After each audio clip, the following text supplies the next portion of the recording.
So this morning, joined by Kenda Lawson, and we are looking forward to having a chat about her life and her business and how she got to where she is and what challenges that she has. So thank you for taking the time to talk to us today, Kenda.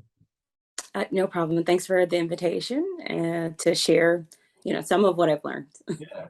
So tell us a bit about your business. So my business is Owl's Education Company, and that almost never by itself. I'm just saying that, I'm the founder and CEO of an education consulting company. That's almost never a complete explanation because, I get a lot of follow-up questions. So what I'd like to say is that I am a real world educator.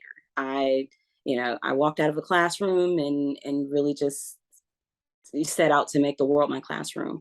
So what that really means is that I do work with traditional schools and charters and in that kind of setting, but I also work with companies and organizations.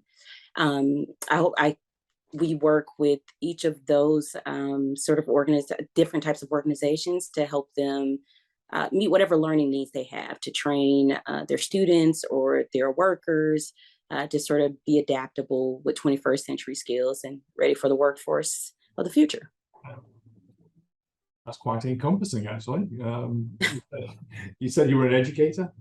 Yes, I was. I spent a decade. I was at many things at different times, but mostly an English teacher. Everybody's favorite, right? That's right. Yeah. English teachers, yes. So that must have been quite a decision to go off and do your own business. It was, especially because, I know sometimes, you sort of outgrow a space or you feel like you're not happy in that arena. But I was actually very comfortable. I love currently because I do get to teach every now and then. But I love teaching. I love the spark and the light that you see in students' eyes. And I could have been quite comfortable there, honestly. But through a series of really, strange events, I kind of got pushed out of my comfort zone. And I started to think about the idea that, what if staying in this bubble where, I do have some control and I do have experience and I've come to, be able to expect a certain amount of success here. What if I'm being selfish and staying in that bubble? And what if there's a broader impact that I'm meant to make? And so that it was very difficult and kind of a scary decision to kind of leave a place where, I felt happy and I felt comfortable actually. But I knew that I know still even that there are a lot of people who don't, and there are a lot of educators who have a need and need support, need somebody to help guide them. And so it's like, okay, I can stay here and I can stay here and be comfortable, or I can go out into the world and I can make an impact. And so I'm glad every day that I chose the latter. Yeah. So in starting your business, you were really entering into a totally different space. Yes. Unfortunately, what I'm about to say is kind of indicative, like maybe of a broader problem we have in education. But teachers have very marketable skill sets. So I actually ended up finding that a lot of the skill set that I had from teaching in the classroom did transfer over into, starting my own business, managing my own time and things like that. But it was a different arena for sure. Yeah. So did you have to start from the ground up? Do you have to develop your own programs, your own plans? Well, what I ended up finding is I had been doing it for years. I kind of was always that teacher where, I'm very big on efficiency, and everybody who knows me kind of knows that. So one of the things I hated as a classroom teacher was having to basically, in order to build a great lesson, you kind of have to pull resources from all these different places and compile them into something that looks organized and makes sense so that you can get a student from, sort of point A and sort of reverse engineer learning. Yeah. And so, so what I would do is like, I didn't like that, having to even give out multiple things. So it's like, okay, let me redesign this and, work with my little computer skills that I had at the time.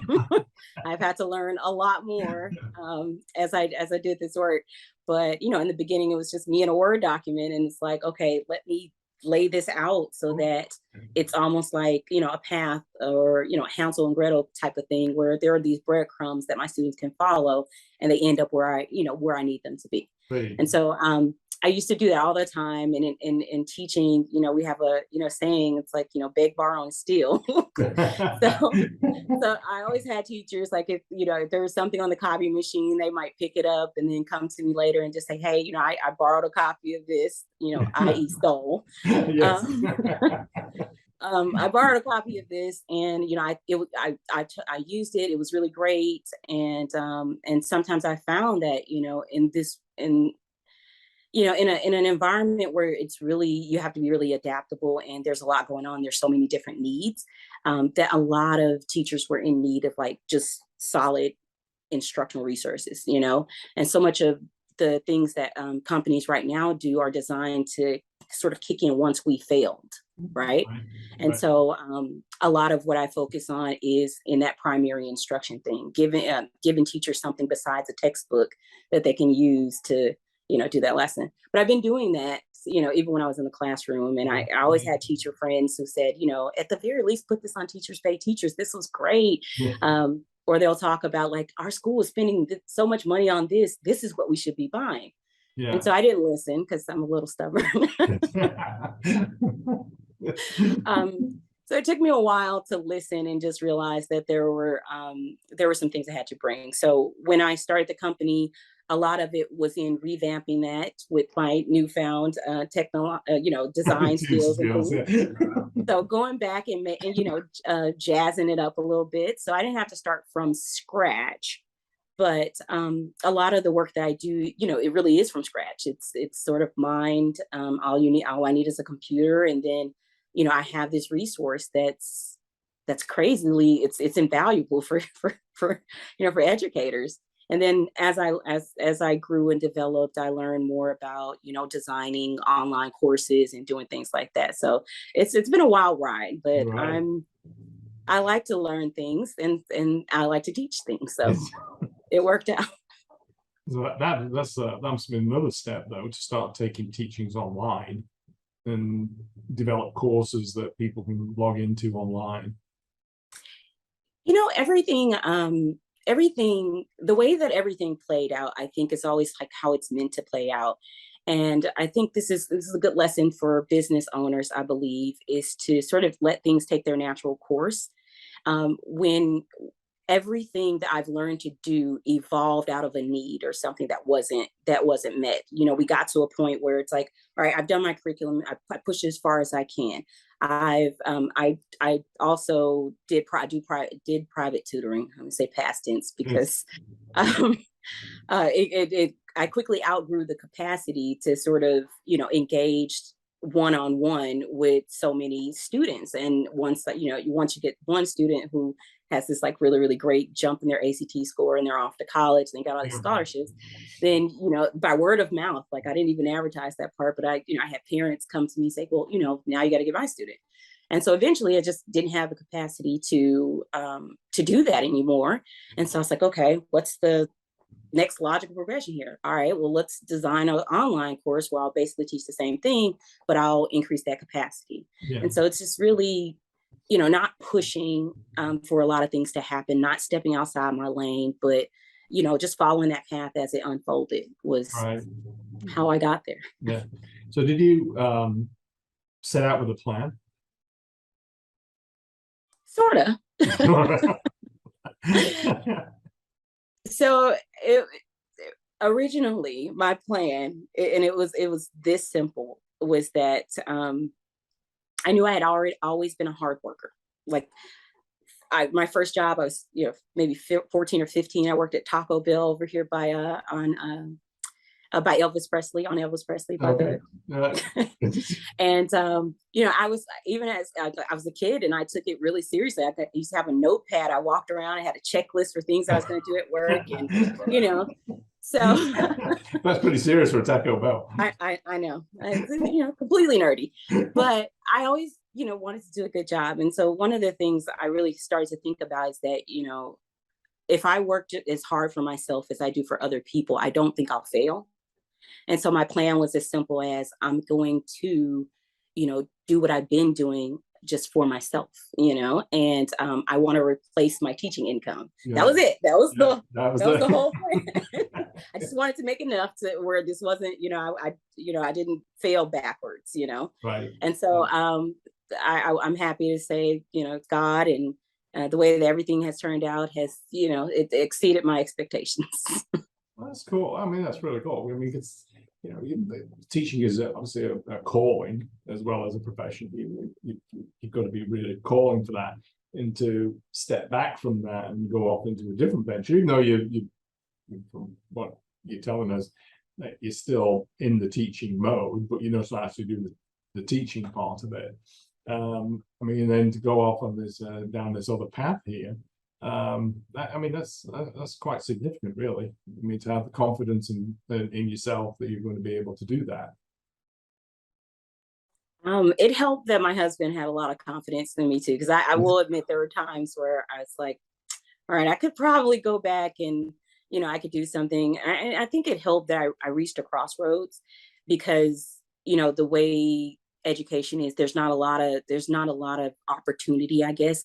If you're like me, you're kind of a creative, and you like teaching, so you kind of want to stay there, but you also need this challenge. You need some kind of opportunity for growth. And so for me, the path that opened up in front of me was, sort of go into administration and, maybe be a curriculum specialist or principal or something. Mm. And it wasn't consistent really with, what I knew I wanted for myself, and, some other things. But, and so that helped me make the decision. But it also helped that when I called my husband and I said, hey, I have this crazy idea. He was like, it's not crazy. I don't know what it is. I don't, I've never heard of this career, but I know you. And, if you think you could do it, I know you can. Yeah. So how do you go about selling your services? That was a challenge. Yeah. That was a little bit of a challenge. So in this space, one of the most challenging things is that there aren't a lot of people who look like me who are, in this space, in terms of the design aspect of it, in terms of selling resources to schools, universities, companies, that sort of thing. And so there's always going to be that part about proving yourself, the catch-22 of, well, you need experience for me to trust you, but I can't get experience unless you give me a shot. Yeah. And so what we ended up adopting was a mantra that, works for me, because I didn't come from a sales background. I'm not a salesperson. I'm an introvert. And it just, that part was one of the ways that I know in the early days that I wasn't, sometimes you're not the best fit to, be a CEO once it grows to a certain point. And that was the space, that was one of the spaces where I knew I was lacking, because I just wasn't. But what I did have is a belief that once you see it, you can't unsee it. And it's become like an unofficial sort of mantra and motto here, is that, I believe in doing good work, and then you let the work speak for itself. And that's not always the best way, because sometimes, it's really helpful to have that person that, really has the gift of gab, and, it's going to, gonna be able to go in there. But what worked for me is early on, actually, we figured out maybe around year 3.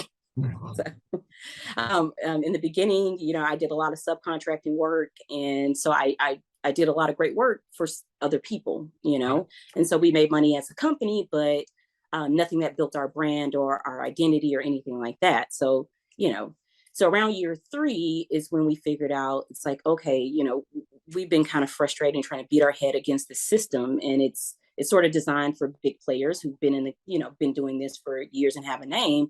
And it's also, education is kind of one of those oddly traditional spaces where a lot of times we want to just continue to do, continue with the status quo, perfect it if we can, but just sort of continue with it. So that became really frustrating for a company that, our slogan is education meets innovation. Right. So, how do we innovate? What's the best audience for that? So what we ended up doing is just putting it into the hands of teachers, because a teacher would see it and know exactly what my former coworkers would see it and say. It's like, this is what I need. It's like, this is what we should be buying. This is, this answers so many questions. This is it's everything. And Yeah. that's, one of my favorite, best feedback I get on these e-commerce sites, which is kind of where we started really selling our own like brand and products and things like that. And from there, we had advocates inside the building who would go to their administrators and say, these people are designing curriculum it's everything, and that was powerful because, I think a lot of times we get into this thought process that it's like in the back of our heads, we know that we're asking educators, we're asking teachers to do a lot of jobs. And we just assume that one of those jobs is this design slash, sort of curriculum person. And that's not a skill set that everybody has, even Right. really good teachers. And so what we wanted to do was design, the type of things that I wanted in the classroom, the things I wish I had as a teacher, and then let the teachers, add that spark, and then it becomes magic. Yeah. And so after that, some of the works and what we do is twofold. There are services and there are products. So that kind of took care of the product side. On the service side, a lot of that contracting work, I started to have people reach out to me, directly and say, hey, well, instead of, sometimes the uncertainty of who will show up as a consultant, we'd like to guarantee that you're going to show up, or that somebody you've directly trained is going to show up. So how about we just, extend this contract to you? Yeah. And so it was a long road, Right.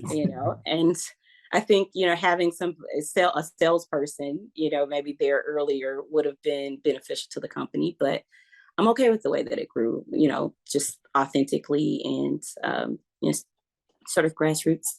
Yeah. I mean, would you say some of your success is down to the fact that you were that educator, you were the person on the ground, so you weren't a consultant, you were somebody who'd been in the field and recognized what the need was, and then you left educating, but you then developed your program based on your own personal experience, as opposed Absolutely. to, and apart from it, instead of being a large company that just comes up with these ideas, and you were actually from the field.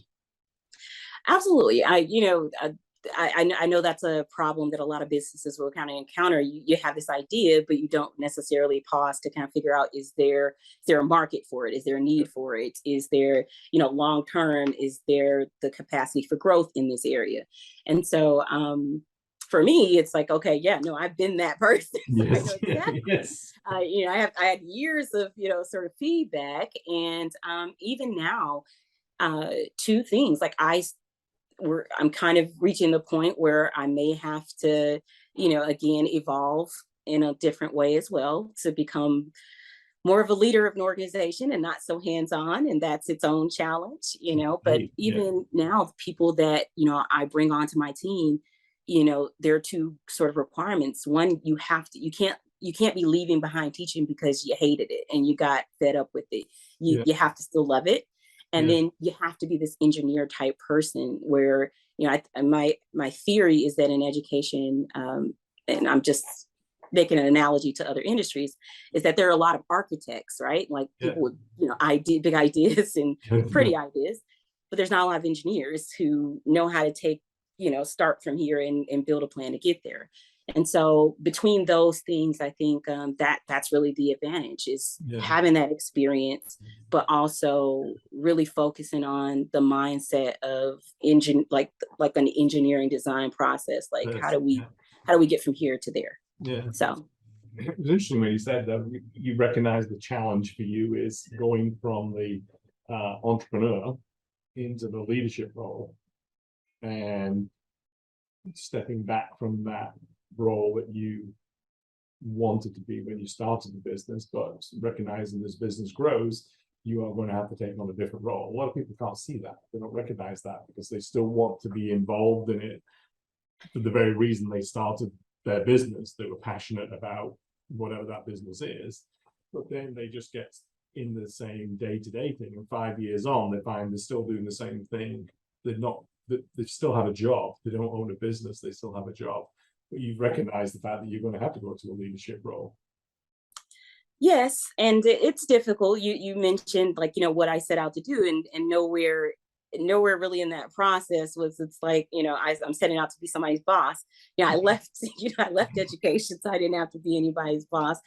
But it works when you do have the ability to design the space. And so in the work that we do, it is very lateral, because I want people who, are leaders. I don't want to, I don't want to lead followers. I want to lead leaders, if anything. Right. And so I need people who are leaders in their space, who feel comfortable saying, well, I feel like this could be better, and that not be so bottlenecked. So I think, the important thing is to kind of keep in mind, I've always been that person that kind of just, I could feel when I was the kind of linchpin, or I was the thing that was bottlenecking things. Yeah. And so that happened as a classroom teacher, where I was like, well, I can only teach, this many students at a time, really. Yeah. And so, I can keep this in house, or I can try to, share this with others, right, and create Right. a bigger impact, broader impact. Yeah. Now I'm in this, I'm in a similar position where it's like, I can only do so many, days. I can only meet with so many people.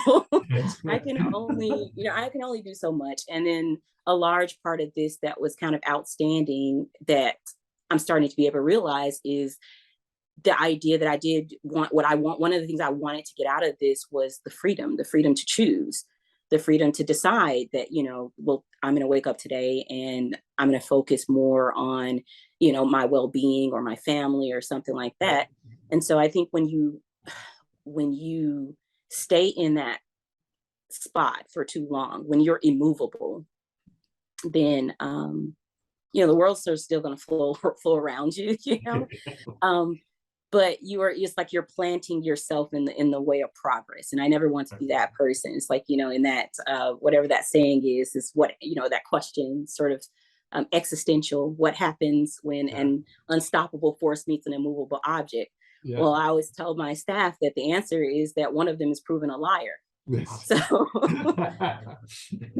so it's what I try to do. Some days I'm an unstoppable force, but I never try to plant myself as immovable. You have to adapt. You have to, you have to go with the flow. You have to, you have to be willing to, not stand in the way of progress.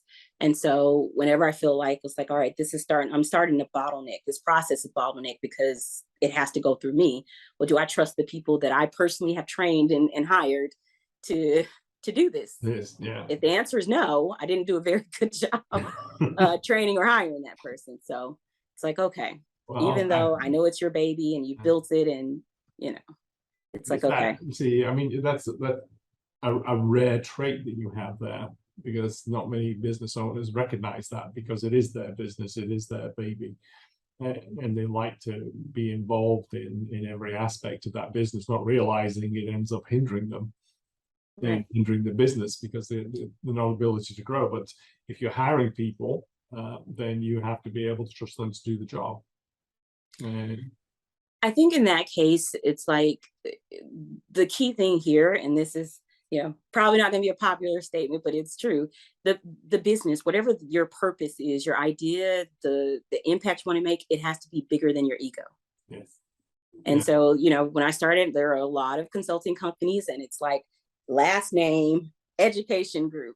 And I'm like, it's not what I want this to be. I don't want it to, in the beginning, I don't want it to end with me. Right. I want it to be something that grows. And I wanted to, my big vision when I started out, and it's crazy that we're trending that way, is, this massive consultancy where, we understand that there's all these interplaying aspects of education and organizations, and all of them are really informed by education. That takes some kind of teaching or training or whatever, but that there is a leadership, a human resource, the actual curriculum. There's all these different components, and that they all have to work together. And so that's big picture. And so the focus really was on, okay, well, what's something that that symbolizes, that quest for knowledge and wisdom or whatever. So it's like, okay, that's where the owl comes from. Yeah. But it was never going to be lost in, consulting company, Right, yeah. because that would mean that, it's like the jerseys, in college, they don't put this, they put the school's name, Right. on the Yeah. back instead of the individual. And you see how the culture changes because of that between college and pro. And Yeah. so, I just try to look at it that way. It's the whatever your impact is, your impact has to be bigger than your ego. Feel that. And for you, though, it's important to keep in touch with your roots, an educator, because that's what made you successful in the business you chose to be in. That's true. I don't think I'll ever completely. I think I'd probably rather, as the business grows, bring in a different CEO and, do some things like, that I know are important for maybe growth. I don't think I'd ever take my hand completely off of the design aspect. That's the part that I love. I do like, starting with the blank canvas and building, this unit that's going to be taught for years, and it's going to inspire kids, and it's going to relieve some of the pressure on teachers. It's like, I think teaching is supposed to be fun. And I really hate and regret sometimes that's not the reality for a lot of people. Yeah. But because of that, it's like, I think I will probably always do at least a little bit of consulting in buildings, because I want to be in the space, and I want to see a lot of the products that we design even now, they come from our experiences in the classrooms. Like, hey, this happened. There's this particular need. And even if it's just for like a small group of students, there's a tweak that we can make, or a resource that might be able to help, sort of fill that gap and get students and teachers where they're going. So, Right. I think it'll always be informed by that. So I always want to have a little bit of hands-on, or I'm going to demand that anybody, who's going to do the work, that they be in the space. And I mean, really authentically in the space, not evaluating and observing, but hands-on, they're shoulder to shoulder, and, really kind of figuring out, it's like, that there is a need here. And this is bigger than, maybe branding or marketing or something like that in education, because that need translates into an individual, who is stuck somewhere, and they need a tool to help them dig out. So. I think there's a tendency certainly in the modern era, to forget that everything that these consultants or these companies and they want to do is affecting students' lives. You only get to be a student one time, and if people are experimenting with different types of programs or different things, and so for you to have been involved in the process gives you that distinction, because you know what it's like to be in front of a bunch of students, and you know where the gaps are, and you can help fill that on a practical basis, not on this big global we're going to fix education type things. You're addressing issues. Would that be right? You're addressing the issues on a local room by on a micro classroom. on a micro scale. I'll let there are a lot of companies that are sort of, they have that ideology. I also think there is, to some extent, a need. There is, but I think that the way you really drive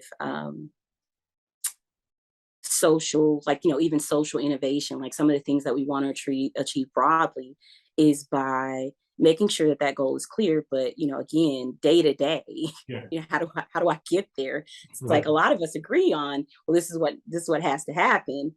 And you'll get a lot of consultants who will come in the building, and their feedback is just really that. It's really broad, macro level kind of feedback. Oh, you need to differentiate, you need to do this for your kids. And the teacher is constantly like, how do I differentiate? And it's like, it's really frustrating, because, the answer is like, oh, you differentiate by differentiating. And it's like, okay, this is, never mind. I'm just going to go into the classroom, and I'm going to just do something, and then wait for you to tell me it's wrong, and then try to tweak it from there. And it's like, that's so infuriating and frustrating. So it's like, okay, we could fix that. And so I let others focus on that part, and I focus on this part. Consulting is like in business. I mean, I'm a business coach, so but a consultant comes in, gives you that macro view, leaves you with a couple hundred pages, and says, thanks, appreciate it. And as a business coach, my job is to work with that business owner to help them get to where they want to be, not just to leave them, and to be there with them throughout the whole process, whether that's 3 years, 5, whatever that is. If their goal is to sell the business in 6, 7 years time, my job is to work with them from now till then to increase the value of the business and the structure and so on, and not just leave them with a bunch of papers and say, good luck, hope it goes well for you. Right. So Well, as you were talking, there was like some similarities between, you know, what you're doing and what I do in absolutely. It's really like this like nesting doll thing, or maybe it's just a misnomer in general in education. We call it consulting, and that's just the general, sort of accepted term. Yeah. I say I'm a consultant. But in reality, a lot of times like that consultant relationship happens at the district or maybe the leadership level, Yeah. when I'm with teachers, it is a coaching, relationship. And then when I think about students, I'm an advocate, so it's really all kind of nested underneath that. And I think that's, that process and understanding who we're serving and what's the best way to do that is really important when I'm training my team, just to understand that, that macro level is important if you're in leadership and you're trying to make really big decisions kind of quickly based on data. And so we do a lot of data analysis. I generated some of those unfortunate reports that you're discussing. But for a teacher, even if they can read it, and again, even data science is a skill set that not everybody has. So the fact that we now we've added, this is what we expect teachers to be. We expect them to be an instructional designer, deliver the instruction, and be a data scientist, and sort of all in one. And any one of those things by itself is a very highly paid job. Yeah. And so it's very interesting, sort of the conundrum we've gotten ourselves in. Yeah. But I absolutely I like the idea, and I do think there's a big distinction between consulting and coaching. And so the work that we do really, it encompasses all those things. There's consulting, coaching, and then advocacy. Yes. Which is important. Very good. Thank you so much for your time today. It was a pleasure talking to you. It was really nice to speak to you too. How can people learn a bit more about you? You can email me. I'm best at responding that way. So it's on my website, but I'm going to send you there. But just know that that's the best way to contact me, because our website is askowlsllc.com. You could look for us there. We're also on social media at Owls LLC on pretty much any platform. There's also a lot of educational podcasts that we have.